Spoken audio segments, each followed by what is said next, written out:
दोस्तों, अगर आप किसी अनजान रेगिस्तान में फंस जाए तो उससे निकलने का एक ही उपाय है, बस चलते रहें। अगर आप नदी के बीच जाकर हाथ पैर नहीं चलाएंगे तो निश्चित ही डूब जाएंगे। जीवन में भी कभी ऐसा क्षण आता है जब लगता है कि बस अब कुछ भी बाकी नहीं है। ऐसी परिस्थिति में अपने आत्मविश्वास और साहस के साथ सिर्फ डटे रहें, क्योंकि हर चीज़ का हल होता है, आज नहीं तो कल होता है। एक बार एक राजा की सेवा से प्रसन्न होकर एक साधु ने उसे एक ताबीज़ दिया और कहा कि राजन, इसे अपने गले में डाल लो और ज़िंदगी में कभी भी ऐसी परिस्थिति आए कि जब तुम्हें लगे कि बस अब तो सब खत्म होने वाला है, परेशानी में अपने आप को फंसा पाओ, हर तरफ निराशा हो, तब तुम इस ताबीज़ को खोलकर इसमें रखे कागज़ को पढ़ना, उससे पहले नहीं। राजा ने वह ताबीज़ अपने गले में पहन लिया। एक बार राजा अपने सैनिकों के साथ शिकार करने घने जंगल में गया। एक शेर का पीछा करते करते राजा अपने सैनिकों से अलग हो गया और दुश्मन राजा की सीमा में प्रवेश कर गया। घना जंगल और शाम का समय, तभी कुछ दुश्मन सैनिकों के घोड़ों की टापों की आवाज़ उस राजा को आई और उसने भी अपने घोड़ों को ऐड लगाई। राजा आगे आगे, दुश्मन सैनिक पीछे पीछे। बहुत दूर तक भागने पर भी राजा उन सैनिकों से पीछा नहीं छुड़ा पाया। भूख प्यास से बेहाल राजा को तभी घने पेड़ों के बीच एक गुफा सी दिखी। उसने तुरंत स्वयं और घोड़े को उस गुफा की आड़ में छुपा लिया और सांस रोककर बैठ गया।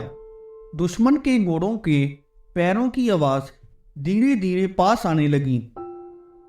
दुश्मनों से गिरे हुए अकेले राजा को अपना अंत नजर आने लगा। उसे लगा कि बस कुछ ही क्षणों में दुश्मन उसे पकड़कर मौत के घाट उतार देंगे। वो जिंदगी से निराश हो ही गया था कि उसका हाथ अपने ताबीज़ पर गया और उसे साधु की बात याद आ गई। उसने तुरंत ताबीज़ को खोलकर कागज़ को बाहर निकाला और पढ़ा। उस पर्ची पर लिखा था, ये भी कट जाएगा। राजा को अचानक ही जैसे घोर अंधकार में एक ज्योति की किरण दिखी। डूबते को जैसे ही कोई सहारा मिला, उसे अचानक अपनी आत्मा में एक अकथनीय शक्ति का अनुभव हुआ। उसे लगा कि सचमुच ये समय भी कट जाएगा। फिर मैं क्यों चिंता करूं? अपने प्रभु और अपने पर विश्वास रख, उसने अपने आप से कहा। हाँ, ये भी कट जाएगा। और हुआ भी यही।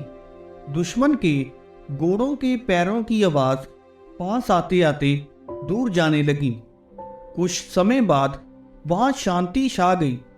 राजा रात में गुफा से निकला और किसी तरह अपने राज्य में वापस आ गया। दोस्तों, ये सिर्फ किसी राजा की कहानी नहीं है, ये हम सबकी कहानी है। हम सभी परिस्थिति, काम, तनाव के दबाव में इतने जकड़ जाते हैं कि हमें कुछ सूझता ही नहीं है। हमारा डर हम पर हावी होने लगता है। कोई रास्ता, समाधान दूर दूर तक नजर नहीं आता। लगने लगता है कि बस अब सब खत्म है। जब ऐसा हो तो 2 मिनट शांति से बैठिए, थोड़ी गहरी गहरी सांसें लीजिए, अपने आराध्य को याद कीजिए और स्वयं से जोर से कहिए, ये भी कट जाएगा। आप देखिएगा, एकदम से जादू सा महसूस होगा और आप उस परिस्थिति से उबरने की शक्ति अपने अंदर महसूस करेंगे। आजमाया हुआ है, बहुत कारगर है।